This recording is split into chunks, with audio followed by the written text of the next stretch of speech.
My research program is oriented towards examining the resiliency of river corridors against sediment flow hazards.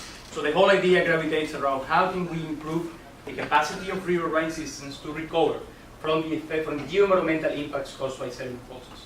And sediment pulses, they are defined as large amounts of loose sediment that are suddenly deposited into river corridors, and they are due to the action of natural or anthropogenic origin. Here in the picture you can see 4 different examples: landslides, debris flow from tributaries, mine-related activities, or dam removals. And to achieve our overarching goal, we look at three different components. We look at how can we characterize the underlying fundamental processes that govern the phenomenon. We look at how can we improve the predictability and the risk assessment of the geoenvironmental impacts. And finally, we look at how can we apply or develop transformative biogeomorphology techniques to actually mitigate these impacts. Okay? And let me elaborate a bit more on in each of these 3 components. So in the fundamental processes, we look at how the grain size distribution of the sediment pulses actually governs how far they will travel downstream, whether they will be translating, dispersing, or how far they will go in the downstream direction. And then in the terms of hydrologics, again, we look at how changing climatic conditions actually affects the magnitude, the frequency, and the peak discharge of the hydrologics event.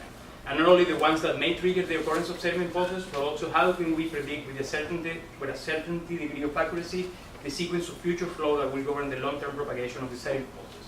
And then the occurrence of this type of sediment flow hazard will trigger a marked impact in the downstream reaches. It will cause severe aggradation and degradation, impairment of aquatic habitats. It will cause stream bank failure and erosion. So the idea is that how can we assess the response of the system, and how can we predict it under unknown or extreme conditions? So how can we take the future of sequence flows, take down uncertainty in the input variables, and then model going into the future? And then finally, the last component, it's about how can we develop transformative and innovative techniques to actually mitigate these impacts.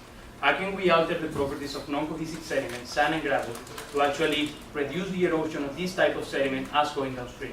Can we apply this in dam removal projects? Can we do it in mine-related activities to actually mitigate the impact before these sediment processes take place? So, thank you, and if you have any questions.